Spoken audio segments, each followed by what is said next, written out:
So here we go in 3, 2, 1. Honestly, there are no words. There are homes absolutely gone. I'm standing in what was a local chapel at a local funeral home, and you can hardly recognize it. Let me tell you, this is an incredible Christmas atmosphere here in the cafeteria of Cedar Ridge Elementary School. The custodian, Mr. Heath Wilson, has been doing this for 34 years. Now, to help the tractor see and drive autonomously, it has these cameras all around the cab. Nope. PTA student when I was a kid, so I'm going to see if I have any more moves left. Woo, let's go. 3, 2, 1. Some schools allow their kids to have their phones out in between classes and at lunch, but once it's time to go to class, their phone must be out of sight. How do you make the perfect snowball? Well, I just grab it with my hand, squeeze it, and toss into the light. I'm here on State Highway 230. As you can see behind me on Highway 63, that's where they're conducting the landings. I am right near what is considered to be the finish and the start line when they come from Mountain View. It is absolutely gorgeous here at Lake Thunderbird, and with that, activity on the water is starting to increase. Griffin, I did speak with someone at Jonesboro Police Department, and they did tell me there is a victim and that they do have a suspect. All right, so as I mentioned earlier, I am a South Alabama native, and one thing I've always wanted to try, and you see it on social media, people take a cup of water or a pan of water and they throw it up in the air and see how quickly it freezes. And what's more surprising to me is the water is still is not frozen in the cup with as cold it is, and this is not the hottest water I have. So, but I'm gonna give it a try, and if I botch this, y'all are more than welcome to give me grief about it at the station and everywhere else. So I'm gonna give it a try and see how quickly it can freeze. So here we go. The atmosphere is electric and energy is higher than ever. The anticipation for this game is building up more and more as we get closer to tomorrow. And before we toss back to them, you got anything to say, Toby? All right, well, good evening and Merry Christmas. The Red Wolves went to Topgolf this morning to enjoy some time away from the field and have brunch. Diana, the main topic of discussion this morning was the court's decision to try to purchase the Alma Spikes Elementary building, but after today, they'll no longer pursue it. And Bryant, they have a really unique story. They certainly do, Diana. The same name, same country, and even the same major. They had never met until Arkansas State brought them together. Brogan Tate and 5-year-old Shane Shirley share a rare bond, and after the Bobcats' first game of the season, that bond was on display when the two shared a moment on the sideline. The civil rights era is one of the most important times in our nation's history. You had events like the Little Rock Nine, the March in Selma, Alabama, and so on. But before the Little Rock Nine walked the halls of Central High School, the school board in the small town of Hoxie decided to integrate their schools in 1955, playing a pivotal role in desegregation in the South. The Grand Ole Opry has been the pinnacle of country music for as long as we've known it. But did you know the inspiration for the Opry came from right here in Region 8? We share a forgotten story about how Mammoth Spring was vital to the creation of country music's biggest stage. Hallowed ground disturbed by flood waters. Families in one cemetery are asking for solutions after they found their loved ones completely submerged in water. Brian Koleski visited the cemetery and has a story.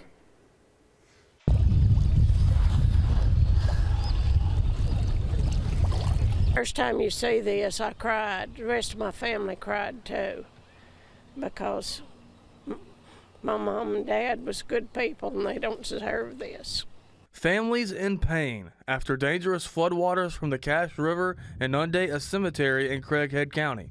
Cache resident Dolores Barnett has family buried at Holloway Cemetery. She says this isn't the first time this has happened. This cemetery's been here since 1862, and the first time it got to this and flooded it was in 2011, and it came back and flooded again in 2014.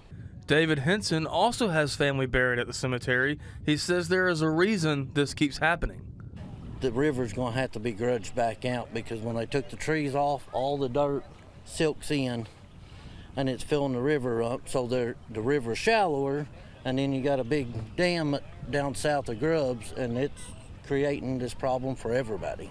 The reason it's flooding is because of the big drift south of Grubbs. It won't let this water go on. These two slabs right here, almost completely submerged. There are many more out here just like it. It was actually higher than this days ago, but the water's going back down now, but still there are graves and tombstones completely submerged out here. There's no telling how many are out here that are like this. There are also headstones that were turned over or knocked off their base. Barnett said other families with loved ones buried in the cemetery have also been to see it. We wish that somebody with some kind of morals to them would see to it that something's done about this. This is a hallowed place as far as I'm concerned. And we just wish that somebody, some of our representatives, somebody could get something done. Now they are asking for help. There has to be a solution. We know the solution, what needs to be done, and we just need the right people in the state to get to it to where they could take and do that. And it'll help a lot of people out in the long run. Reporting in Craighead County, Bryant Koleski, K8 News. Brian, thank you. Barnett said once the water goes all the way down, they want to hold a cleanup day to try and help the cemetery. About suing every damn one of them. What we done? You took my authority away. A heated meeting in Hoxie. The hour-and-a-half city council meeting took place earlier tonight. Brian Koleski went to the meeting and joins us in studio. Bryant, how did this shake out? Griffin, things certainly did get testy when Mayor Dennis Coggins threatened to sue the city council twice. During Tuesday's city council meeting, Coggins brought attorney Randall Miller to speak to the council. Miller was hired by Coggins to represent the city in a potential lawsuit from the former city attorney and to represent himself in potential lawsuits against the city council. Miller told the council that the mayor has the final say when hiring or firing city personnel. Reading of the statute is that that is totally within the mayor's responsibility. Also, your own personnel manual clearly lays out in section 4 that the mayor has complete authority over hiring and firing decisions. During a special council meeting on January 24th, the council voted to reinstate Police Chief Anthony Monroe from suspension and Officer Jason Bristow from termination. During tonight's meeting, Mayor Coggins vetoed that. Then the council voted to override that veto. I make a motion we override that veto. I'll second. After this, Mayor Coggins again warned the council that he can sue. Why would I need an attorney? Because you're being sued. Why? Because of malpractice on the hiring and stuff. When the council gets involved in the hiring and firing of employees, then that nullifies your immunity. The council also discussed where to go with the city attorney, and they discussed potentially looking at their options with a committee. The meeting ended with Officer Bristow asking the mayor to sign a petition to resign. Okay, go ahead when you do. I'll read it. Your 3 minutes is over. The best interest of the citizens of Hoxie and for the city council, I have decided to resign as mayor of Hoxie effective immediately. I, Dennis Coggins, will be stepping down as mayor at full confidence that the city of Hoxie will have a plan of action to keep this city moving forward in the future. Mr. Coggins, will you sign this? See you later. The city council did make a vote to reduce the mayor's spending from $20,000 to $5,000. We will continue to follow this story, but for now, live in studio, Bryant Koleski, K8 News. Welcome back. Tonight, we share the story of Brooklyn Pendarvis, a Highland High School junior who tragically lost her life in a car accident on September 13th. Her family and friends all mourning the loss of a young woman who they say just loved everyone. Our Brian Koleski spoke with her parents and friends about how special she was and the legacy she left behind. She made everybody feel important. Yeah. It didn't matter who you were, she would put a smile on their face. A smile that is missed every day. Brooklyn Grace Pendarvis was a junior at Highland High School. On Friday, September 13th, Brooklyn was killed in a car accident. Her mother, Andrea, is a teacher at Highland. That morning, Brooklyn left a few minutes earlier than her mom and her sister. We pulled out of the driveway at 7:04, and ultimately we came to some traffic and we stopped, and I just kind of had a feeling, and I told Macy, I said, pull up Life 360 and see where your sister's at. And she pulled up the phone and she showed it to me, and her little icon right there wasn't moving, and I knew. Pendarvis was 17 years old. Her mother said Brooklyn loved everyone from a young age. She was the happiest baby, the happiest toddler, the happiest little girl ever.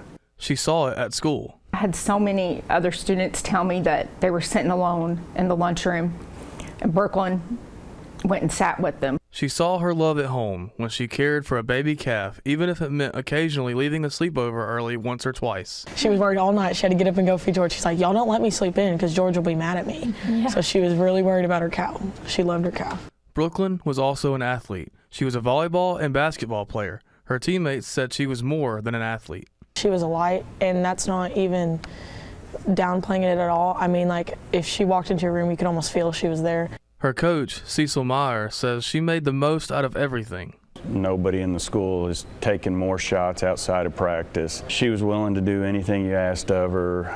Always had a good spirit, always happy. She truly did love everything she did. Like, she put her full love into everyone, and we all knew that. Like, she showed everyone she truly loved them. Since Brooklyn's death, the entire school and community has come out to support the Pendarvis family and her friends. For us, it's helping put back the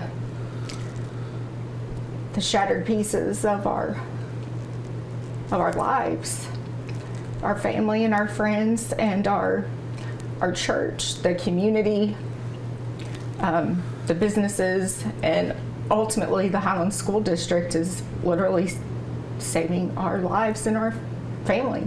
Her teammates also feel that support. We felt the loss. It was rough, but seeing everybody else feel the loss and see them feel the pain as well, it really just highlights how good of a person she was, that people all over the place from other schools, everything like that, are rallying just as much as we are. Brooklyn's loss continues to be felt throughout the community, but the legacy she leaves behind will live on. She was going to give it her all no matter what she was doing. I mean, she was going to be the workhorse and finish what she'd started. She enjoyed every second that she ever walked this earth, and it was wonderful to be a part of, and it was beautiful to get to see. Reporting in Highland, Bryant Koleski, K8 News.